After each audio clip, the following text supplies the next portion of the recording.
कमल कोई वीआईपी नहीं था, कमल कोई नेता नहीं था। कमल बस एक नौकरी पेशा साधारण युवक था जो रोज की तरह काम खत्म करके घर लौटना चाहता था।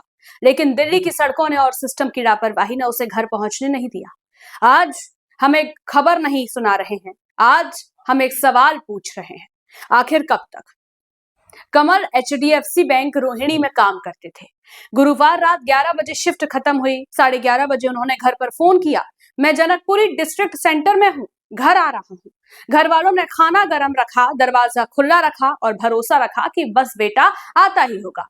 लेकिन 12 बजे फोन बंद हो गया और उसी पल से एक परिवार की रात डर में बदल गई। दिल्ली इसी रूट से वो अप डाउन करता है। कल रात को हमारी 11:30 बजे बात हुई थी, 11:53 पे बात हुई थी लड़के से कि कहाँ पे है लड़का।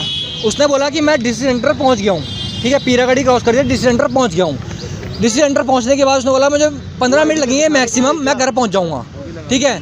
15 मिनट की जगह हमने आधा घंटा वेट करा, लड़का घर नहीं पहुँचा। आधे घंटे बाद हमने इसको 10 कॉल करी, बंदे ने कॉल नहीं उठाई।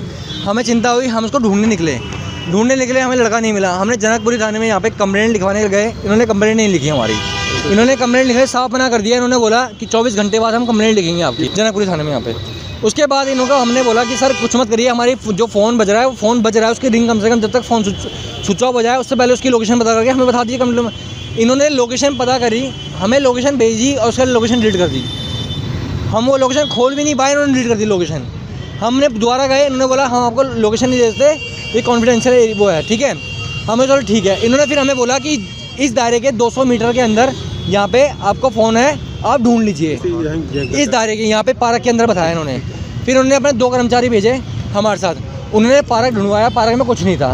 पार्क में होता कहाँ से, लड़का तो यहाँ पड़ा था, ठीक है। इनको हमने बोला सर आपको जब इतना पता है 200 मीटर के दायरे में, तो आप हमारे साथ लड़का ढूंढ सकते हो ना 2 मिनट के लिए। जहाँ 2 बजे वहाँ 4 लड़के भेज देते अपने, हम 7 तो लड़के थे ही ढूंढ रहे हैं इनको, ठीक है। इन्होंने वो भी नहीं किया। इन्होंने बोला अब हमने ढूंढ लिया, अब हमारी बस की नहीं है, अब हम सुबह करेंगे काम, अंधेरे में काम नहीं होगा। सुबह हमारी टीम आएगी तब हम काम करेंगे।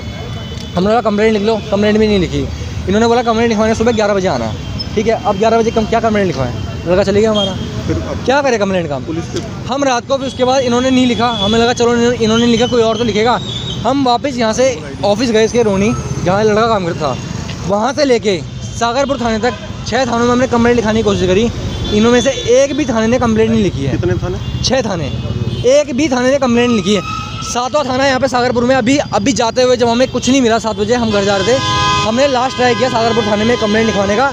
इन्होंने बताओ क्या बोला हमारे को, इन्होंने बोला कि तुम्हारा इकलौता लड़का नहीं खोया है, ऐसे लाखों लड़के खोते डेली के। टोटल मिला के 7 थाने गए हम। रोहिणी सेक्टर 10 भी गए थे हम, जनकपुरी गए हम, डी ब्लॉक गए हम, सागरपुर गए हम, और ये आपका ये पड़ता है क्या बोलते उसको, ये डाबड़ी और उत्तम नगर नहीं था, दूसरा एक वो था, मैं नाम बोल रहा हूँ, मुझे याद नहीं आ रहा, ठीक है।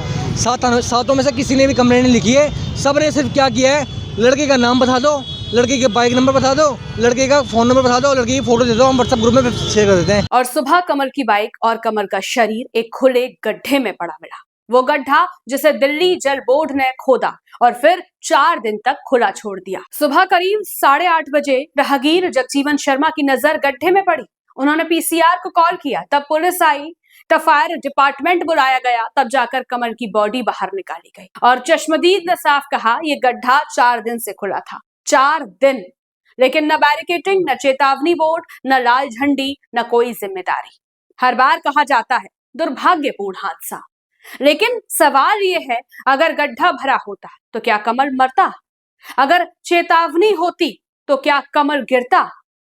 अगर अफसर काम पर होते तो क्या एक परिवार उजड़ता? नहीं। तो फिर इसे हादसा मत कहिए, ये लापरवाही से की गई हत्या है। क्या कहना चाहेंगे? कहना क्या, सब प्रशासन गलती है, दिल्ली जल बोर्ड की गलती है। कल तक परसों वहाँ पे गड्ढा नहीं था, जी वो गड्ढा भी खुदा, उसको पता नहीं था, और रात को गड्ढे में क्यों किया। तो आप प्रशासन से क्या उम्मीद लगा रहे हैं? उम्मीद क्या बोलनी है, काम कुछ दिन पहले नोएडा में युवराज गया, आज दिल्ली में कमल चला गया। नाम बदलते हैं, शहर बदलते हैं, लेकिन सिस्टम वही रहता है, बेहिस, बेशरम, बेपरवाह। कमल के घर में आज सन्नाटा है। माँ की आंखें सवाल पूछ रही हैं, पिता खामोश है और सिस्टम वो अब भी फाइलों में जवाब ढूंढ रहा है। क्या कमल की गलती थी कि वो काम करके घर लौट रहा था? क्या उसकी गलती थी कि वो टैक्स देने वाला नागरिक था? आज कमल है, कल कोई और होगा। जब तक गड्ढे नहीं भरेंगे, जब तक जिम्मेदारों पर नाम लेकर कार्रवाई नहीं होगी, ये खबर नहीं है, ये एक चार्जशीट है उस सिस्टम के खिलाफ जो हर रात किसी कमल का इंतजार करवाता है और सुबह एक लाश सौंप देता है। आप बताइए, ये हादसा था या सिस्टम की हत्या? अपनी आवाज लिखिए, क्योंकि खामोशी भी अब गुनाह है। सिस्टम से सवाल पूछता हर खबर के लिए देखते रहिए खबरनामा चैनल।